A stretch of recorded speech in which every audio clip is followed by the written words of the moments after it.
Saudara Presiden Jokowi membentuk Satuan Tugas atau Satgas Pemberantasan Judi Daring atau Online. Lalu seperti apa penanganan judi online selama ini?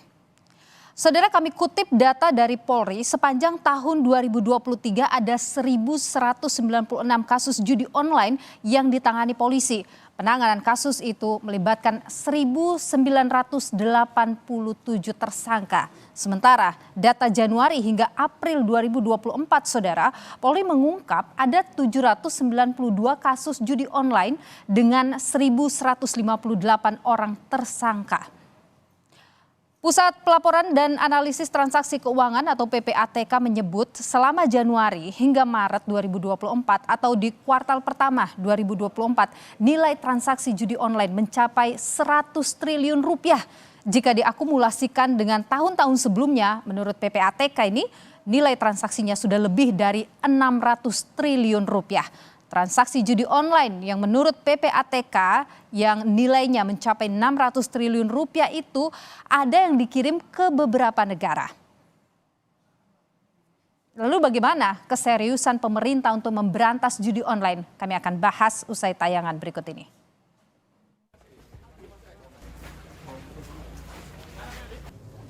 Dampak judi online dirasakan hampir di semua lini masyarakat. Awal Juni lalu, seorang poluan di Mojokerto, Jawa Timur membakar suami yang juga polisi karena diduga sang suami kerap menghabiskan gajinya untuk bermain judi online. Nyawa sang suami tak tertolong hingga meninggal dunia. Sementara di Ambon, Maluku, seorang pegawai bank membobol uang senilai 1,5 miliar milik nasabah untuk bermain judi online. Pelaku menarik uang secara bertahap dengan jumlah bervariasi hingga dana habis. Hingga saat ini ada 2,1 juta situs judi online di Indonesia telah ditutup. Sementara PPATK mencatat transaksi judi online pada tahun 2023 mencapai 397 triliun rupiah, sementara pada tahun 2024 periode Januari hingga April mencapai 600 triliun rupiah.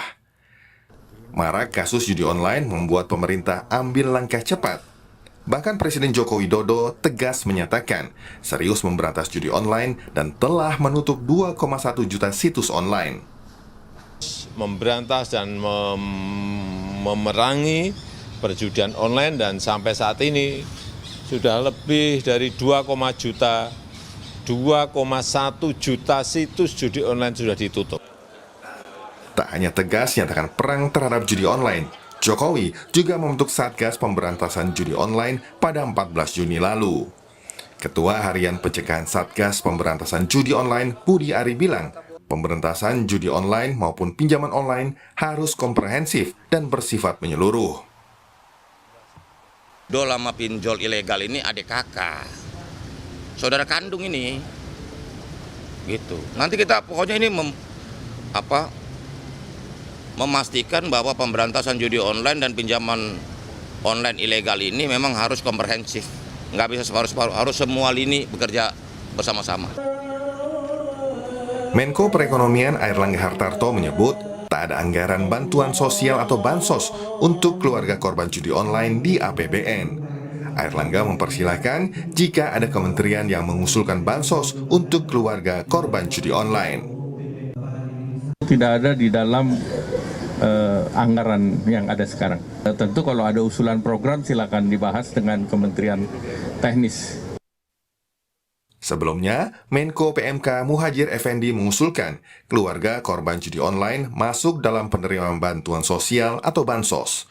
Muhadjir menambahkan soal penegakan hukum, penyedia maupun pemain judi online diserahkan kepada polisi. Korban judi online itu bukan pelaku. Dan siapa korbannya? Korbannya adalah keluarga atau individu terdekat dari para penjudi itu yang dirugikan baik secara material, finansial maupun psikologis. Dan itulah yang nanti akan kita santuni.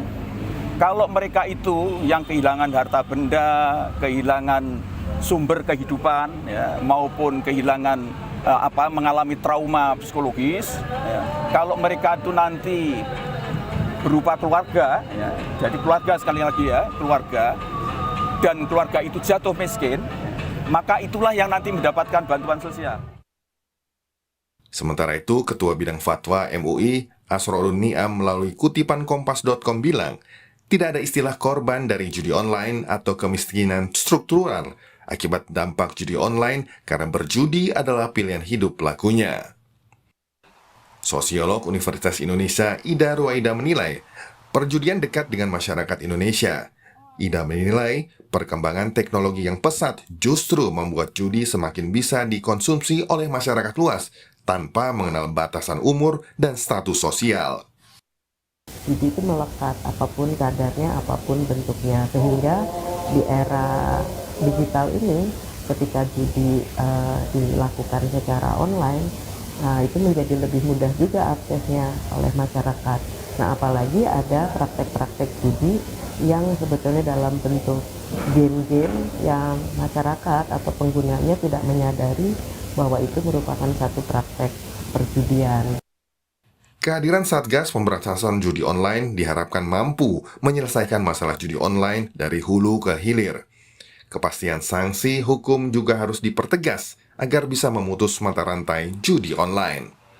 Tim Liputan Kompas TV. Sementara itu, Saudara Wakil Ketua Komisi 3 DPR RI Habibur Rahman mendapatkan sejumlah laporan adanya anggota DPR yang diketahui bermain judi online.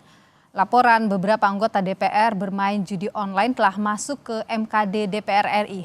Bahkan ada laporan datang dari pihak keluarga langsung. Saat ini melalui Mahkamah Kehormatan Dewan menangani anggota-anggota tersebut telah memberikan teguran terhadap oknum yang diduga bermain judi online. Bahwa anggota DPR dilarang mengunjungi tempat perjudian. Jadi bermain judi online itu kan sama saja dengan mengunjungi tempat perjudian. Nah, tingkatan penindakan yang kami lakukan adalah mulai dari peringatan, ya, lisan. Kalau terulang kembali maka bisa dengan peringatan tertulis, lalu sanksi yang lebih keras, bahkan bisa diberhentikan, ya, sebagai anggota DPR. Ya. Alhamdulillah dari beberapa kasus yang diberikan peringatan lisan, ya, perbuatan tersebut dihentikan.